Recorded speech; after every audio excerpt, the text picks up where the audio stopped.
Hello and welcome to Please Don't Send Me into Outer Space, the podcast dedicated to exploring all that science fiction and fantasy has to offer, one movie at a time. Am I supposed to say dedicated in the intro? You can say whatever you want, Joel. It's our podcast. Listen, I'm already ripping off the intro from You Must Remember This, so I guess I'll stick with what I get. Anyways, my name is Joel. My name is Aaron.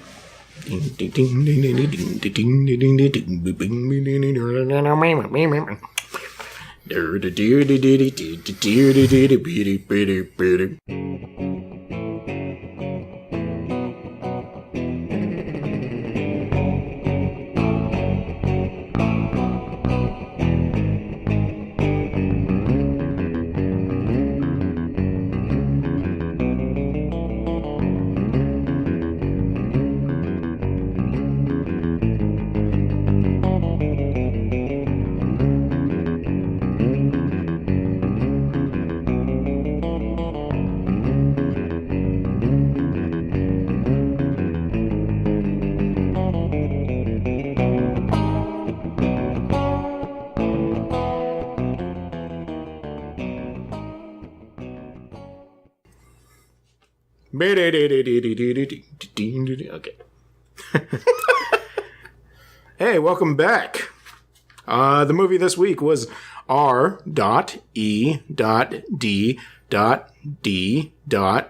from 2015. REDD. Directed by Patrick A. Prejusa. I'm sorry if I'm not saying your last name right there, sir.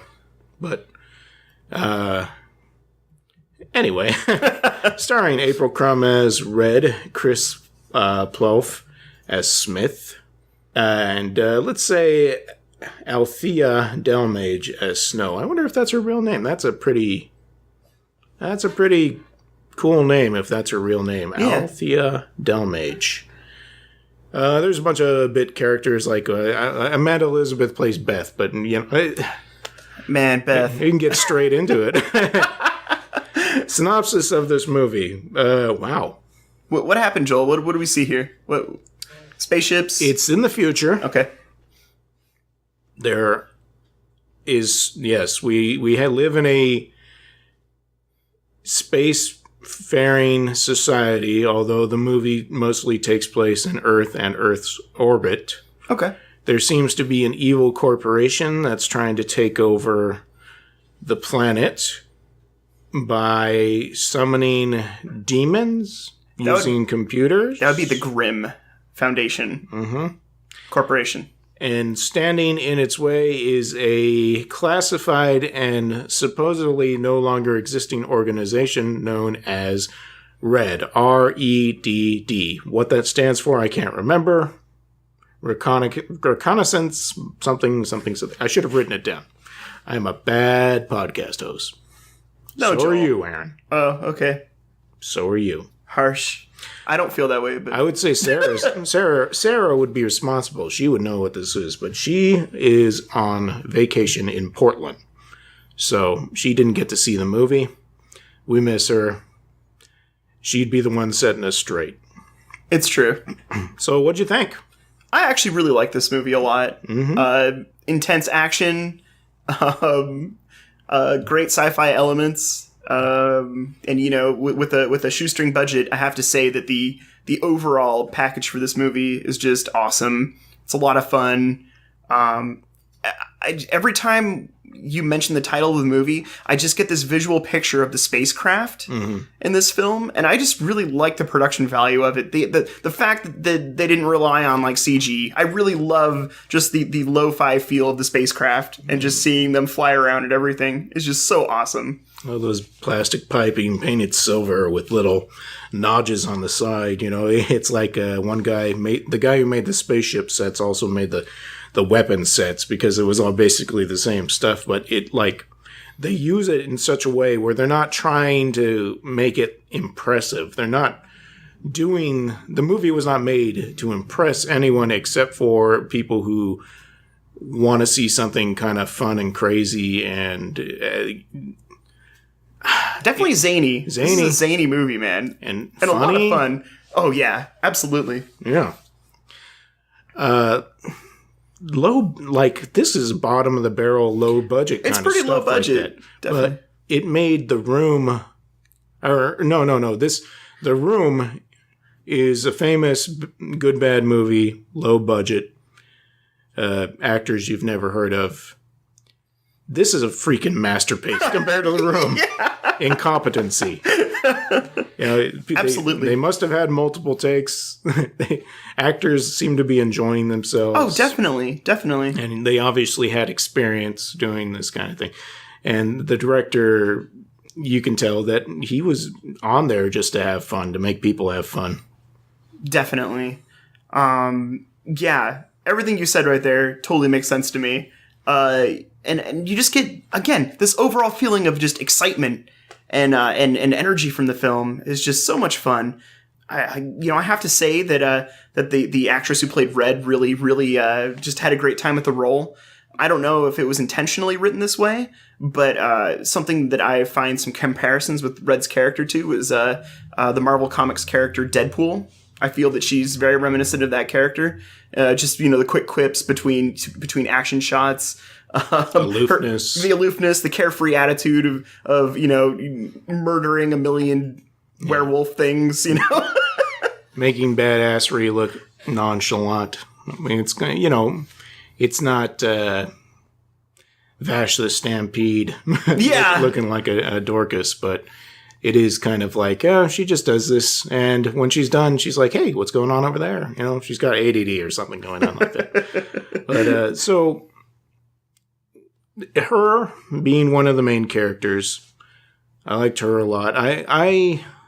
Smith being the one who was thrown into this, Smith and Beth get taken from the spaceship. They get sent on this mission at the last minute before the corporation breaks in and destroys, I don't know, the standing military. It seemed like a pretty big scale operation. The Grimm Corporation, at this point, Grimm Corporation was basically going in and taking over government responsibilities. And so whatever pre-existed before the Grimm Corporation was being shut down. Yeah. And so at the last moment, because she still had an agent out in the field, and the lady who was in charge of that organization sent Beth and Smith out at last ditch moment to make sure that the operation that was underway would be completed. Definitely. Yeah. Don't really tell anybody, and therefore we don't really know what's going on until later. Everything does get explained. And there is a bit of over-explanation in the movie, but like compared to some things I've seen, they handle it pretty well. I have to say that was the only even smidgen of criticism I have for it, was just a little bit over-explanation. Other than that, it's fun. Yeah. It's just a really fun movie. Yeah. Definitely. Starts off, you've got fantasy monsters in the beginning. It doesn't, I don't know what to talk about. I really think that somebody should watch this movie. Yeah. Go. I feel like I don't want to spoil the entire story because I feel this is something that just needs to be seen. Yeah, REDD, the movie. I think it's .com is the website, and you can purchase it for pretty cheap. And it's a sit down with a couple of friends and just watch it kind of fun movie. Yeah. What else do I want to say about it? That's the thing. Well, if you're interested in action, if you're interested in a sci-fi story, if you're interested in seeing people blow up by apples, this is definitely something that might interest you. Mm-hmm. It was awesome. Good times. Yeah. So. There is one thing you should not worry about. This is something I was worried about based on the trailer. None of these girls ever get down on any tarps in the forest. Like some low-budget movies, you just assume that eventually a couple of these ladies, especially when one of them shows up naked at some point, although you don't see anything. I would say that it's definitely more kid-friendly. She's nude for comedy reasons, so you're not seeing anything. She's a computer. It's like Cortana. Everybody loves Cortana, right? She's practically naked. That is a blue hologram that has a lot of blue going on. Yes. That's true. Yes. So here's our notes for the director. 1, not enough Beth. 2? It's like, you're not going to know what we mean. Well, do you think we should explore that a little bit further? Okay, they set up the characters Smith and Beth as the... Smith is specifically sent because he's like a former special ops officer going down to help Red fight anything that the Grimm Corporation pops up against them. And Beth is a scientist and a computer technician, and she's going to repair Red's computer unit, which... when we see Red, she looks like she's just talking to herself, and it turns out that she's actually got a computer AI that she's been talking to that no one else can hear or see because it's broken. But Beth gets taken out before this happens. Before she can complete her mission, she is definitely no longer mission worthy. And I felt, surprisingly, even though she's in the movie for a very short time, I did feel kind of invested in that character. Like, wait, what? Well, Beth didn't get her fair shake. You get a lot of this, like, her reacting to things. Like, a lot of her, like her wonderment of the insanity going around her, and then there's no more. Like, it's kind of like I expected more from Beth, yeah. But maybe that was what the director was trying to do, man. No, I understand, yeah. You know? They're keeping it loose. They were keeping it fun. Definitely. And she came back for a little appearance at the end, but wholly unnecessary. I really liked Snow also, the female evil badass. She was doing a lot of fun stuff, and it's for actors, it's a lot of fun to play an evil role, and I think she was having fun. She had a lot of fun with the role. I have to agree with you. And her partner, the completely silent, bald, one-eyed goofball with an eye patch. He did a great job of looking left and looking right. Yeah. Which is pretty much what he did during the whole film. I think he fired a laser gun. And then he got taken out by a werewolf. Boom. Hey, but he pulled off that look left, look right. Yeah. With great ease, I guess. Yeah. It does a really good job of melding these... Like, you were not melding the legend of Red Riding Hood or fairy tales into the sci-fi universe. They're just kind of using it as like a minor stepping point. She happens to be named Red, who wears a red hood, of course, that she can turn invisible with eventually and stuff like that. The big computer in it is named Grandma, and she's got to go see Grandma. Grimm is essentially the big bad wolf in this thing, and they fight werewolves, they fight vampires, they fight robots, they fight zombies. I forgot about the zombies till a second ago. Oh, goodness. Yeah, reaching out of the ground. And she uses fruits as weapons. It's pretty fun. At first, when I saw the trailer, I thought that this was going to be some play on the Guilty Gear character that was also a Red Riding Hood character, but I'm really glad they decided not to go down that path and go entirely different. Yeah, that would have been some sleepaway camp stuff, man. We would have found out the truth. Not that there's anything wrong with that. So, our suggestion is you should watch this movie. Yes.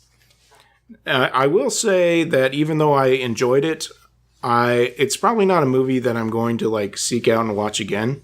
But it is a movie I'm going to recommend to other people. And it's a movie that made me want to see everything that this guy's going to do. Definitely. Because it was so much fun. Well, the incorporation of a lot of the sci-fi commercials. Mm-hmm. The future commercials were really fun. That was such a really cool way to give you the feel of the future, what's going on. The news stories, the different style news stories. Yeah, and I'm really glad that he incorporated some of those elements. I thought that wasn't going to make another appearance in the film later on, and I was really glad to see the chicken reference, for example. I was just like, oh, nice. And one part still doesn't make any sense in the very beginning, where that girl's doing a video of herself doing a report. Yeah, it doesn't. It's fine because it lets us get our. The remix of I Hope His Penis Falls Off. But everything else... Oh God! It's just one of a couple of different handful of scenes that don't really kind of seem to have anything to do with the movie, but it's still fun. Yeah. Yes. No. Totally. Anyways, Totally. it's a short episode. We think you should watch the movie. REDD, the movie. Oh, we'll definitely link the trailer. Oh yeah, so you guys can see the that trailer for sure. and the site. The link to the site on the show notes. And let's special thank you to the director. He sent us a free copy of this movie so that we could talk about it, and it was a treat, sir. Thank you very much. Thank you very much. So until next week. What kind of lesson do we learn from this movie? We have at least one lesson that I think. Okay. The lesson from REDD is make sure your hologram projector device is fixed before you go deep in your mission. That's a good one. Also, make sure it's set to close on. Bingo. No tarps allowed. See you next time, folks. Bye. Thanks.